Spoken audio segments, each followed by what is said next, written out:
Tech Talk Alert. After our latest digital life hack, you're going to hear one of my weekend show's best calls. You don't want to miss it. Super Bowl Sunday is almost here. Let's play some sports trivia. Here's the question. How much do you think it costs to stream every NFL game this season? I'm Kim Komando for Total AV, the award-winning antivirus software for just $19 a year right now at protectwithkim.com. The answer is enough to make your wallet cry. $2,494. Ouch! Between the NFL Sunday Ticket, Prime Video, ESPN, and all the other services, fans had to shell out big time. But here's the good news. You won't have to pay a cent to stream the Super Bowl this year. Fox is making the game available on Tubi. It's free ad-supported streaming service. Here's what you need to do. Just create a Tubi account, download the app, or visit their website on game day.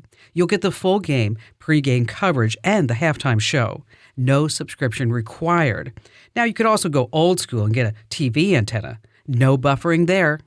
Stay tech ahead with my free newsletter at getkim.com. Now, check out this amazing call from the show. It's a real gem. Jana in Palm Springs, California. Hey there, Jana. Hi, Kim. Welcome. What's going on? Hi, this is Jana. So I'm calling because I have a question. My mom was here visiting recently, and we bought her a new iPad for Christmas. Nice. So she and I both had Air 2s, and we upgraded to the 9th generation iPad because my husband found out that ours were going to become obsolete or unsupported in 2024. So to sort of thank her and wish her a Merry Christmas, we got her a new iPad. That's so sweet. My mom loves you and thinks you are a genius. I used to listen to you all the time when I was in New Mexico. Unfortunately, where I am currently, you're not on a radio locally, but I do go on your site and research things and listen to you on a podcast. So the problem came when we were transferring the data from my mom's iPad, her old one, onto her new iPad. And she didn't have enough of a charge in her old iPad. And so we plugged it in to charge it up and waited and waited and waited, and it wasn't charging. And my husband discovered that it looked like there was a problem with the port, like the lightning port, I guess, where you plug it in into the iPad, that it was damaged. And so it wouldn't, when, the battery comes on when it's actually charging. So he fiddled with it, and we were able to get it charged up enough. And my mom started using it actually in conjunction with using her old iPad too, because she's on her iPad all the time. And I said to her, Mom, you can't leave your iPad plugged in all the time, because she had them both actually simultaneously plugged in, using them both. And my husband said, you can't keep it charged all the time. That's what damaged your port in your old one. Okay, he's right. And it depletes your battery life was the other issue. And then one of the other things that I noticed is that when I went to unplug her iPads from the wall, that the charger things that you plug in were both hot. So I was concerned. I said, Mom, you're going to burn your house down. You can't. And so when you tell Mom that this is just a bad idea, what does she say? Well, she said, maybe you should call Kim Komando. Okay. Which I said, that's exactly what I'm going to do. Okay. Because if she, hearing it from me is one thing, but if she hears it from you, she will trust. All right. So what's Mom's name? So my mom's name is Joan. Okay. And Joan lives in Texas. Okay. So Joan, your daughter's very smart.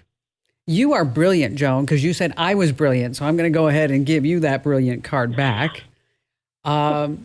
By keeping your iPad charged at 100% over time, you're going to stress out that battery. You want to keep it between, say, 20 and 80%. That's the lithium-ion batteries. So what you want to do is just make sure that you don't keep charging it over and over and just keeping it plugged in. Because here's the deal. You have a newer iPad. It actually has a feature that's designed to extend the lifespan of the battery. It's going to learn your charging habits. It's going to actually slow down charging past 80% when it knows that you're going to start plugging it in. And that's that big range, 20 to 80. You don't want to sit there, leave it at 100% all the time. Now, if you want to keep it plugged in, because I'm talking to Joan right now, right? If your mom wants to keep it plugged in, what you can do is get her a smart plug, or she can get her own smart plug. And so you can program it to turn it off after a certain amount of time or certain times of the day. Because I don't know, Jana, is it something like where she doesn't want to bend over to plug it in all the time, so she just leaves it plugged in? I think that's part of it, and she wants to be able to use it, all the time, and so having it, So instead of just leaving it all plugged in, what we're going to do is we're going to put a little device between it. So you can put a smart plug like the TP-Link Casa plug or the Belkin Wemo plug. Basically control these plugs via a smartphone app, and then also you can put it on a schedule. So if you know that mom gets up at 9, but she goes to bed at 8 p.m., so maybe this thing charges between 8 p.m. and say 2 a.m. or something like that. That's probably even too long. Now, there are some charging stations that come in that have built-in overcharge protection. And so it'll automatically stop charging the device once it reaches 100%.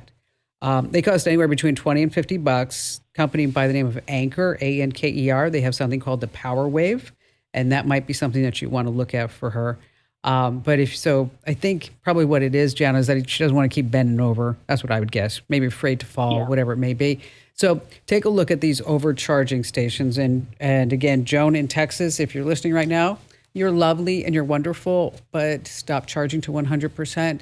And by the way, you have a glorious, lovely, and talented daughter, Jana. How about that? Thank you so much. All right. I really appreciate it. Now, if for some reason that your mom can't get this call or she wants to hear it again, I'm more than happy to go ahead and email you a file of this call so that's this way you can send it to her directly. If you like that, Jana, just talk to Amber. She's our lovely and talented call screener today, and she'll be sure to make that magic happen for you. And thank you for your call. Hey, big kudos to you for sticking around. Now, if your brain's buzzing with questions, let me know. Head over to komando.com and then click Email Kim. You have to trust me. I read every single message like it's a new gadget manual. Well, I actually do it better than that. I never read a manual. Do they even have manuals anymore?